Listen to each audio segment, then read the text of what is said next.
Bonjour et bienvenue dans ce tutoriel pour Word 2010. Nous allons voir comment créer un document, l'enregistrer et l'imprimer. Lorsque j'ouvre un nouveau document dans Word, j'ai une page vierge. Ici, j'ai déjà écrit une partie du texte. Si je voulais ouvrir un nouveau document Word, j'ai deux possibilités. Soit je vais dans Fichier, Nouveau, Document vierge, Créer. Soit j'utilise la barre d'accès rapide que je vous conseille de configurer.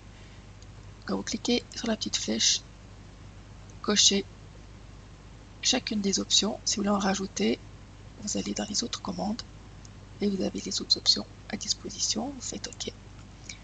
Vous avez votre barre d'outils d'accès qui est développée et puis vous cliquez directement sur la feuille Nouveau. Et vous avez un nouveau fichier à disposition. Si vous tapez du texte dans ce document, c'est un nouveau document, vous allez l'enregistrer en faisant Fichier, Enregistrer sous. Vous choisissez l'emplacement où vous enregistrez votre document. Vous lui indiquez un nom. Par défaut, Word l'enregistre directement au format docx et on enregistre. À partir du moment où on apporte des modifications au fichier et qu'on souhaite les enregistrer, ce qui est conseillé de faire environ toutes les 5 minutes quand on travaille pour éviter de perdre toutes ces données si tout d'un coup il y a un bug informatique, on fait Fichier, Enregistrer, ce qui permet de sauvegarder les nouvelles données, ou alors si on a développé les boutons dans la barre d'outils d'accès rapide, directement sur la petite disquette Enregistrer. Si vous apportez des modifications et que vous oubliez d'enregistrer, vous fermez votre fichier avec la petite croix en haut à droite. Word vous prévient, voulez-vous enregistrer les modifications apportées à test. Si vous souhaitez enregistrer les dernières modifications, vous enregistrez, sinon vous faites ne pas enregistrer. On va les enregistrer. On aimerait aussi imprimer un document.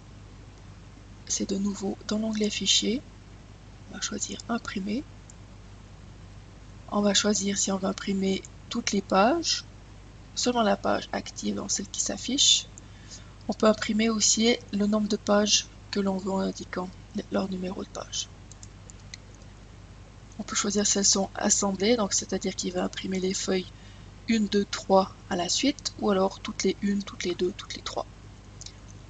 On peut en profiter pour changer certaines options de la mise en page, mettre par exemple en paysage, choisir le format du papier, modifier les marges, et puis indiquer combien de pages on aimerait imprimer sur une page A4, ou le format qu'on a indiqué. On arrive aussi avec le lien sur la mise en page directement. Une fois qu'on a toutes nos options, on pourra encore aller modifier les propriétés de l'imprimante si on voulait une impression en couleur par exemple, ou d'autres options liées à l'imprimante. On choisit le nombre de copies souhaitées et on clique sur Imprimer. D'autres options utiles dans cet onglet Fichier.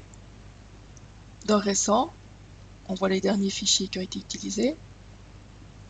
Et puis dans Enregistrer et Envoyer, on a la possibilité d'envoyer directement en tant que pièce jointe le fichier via Outlook ou l'envoyer directement transformé en PDF également par Outlook.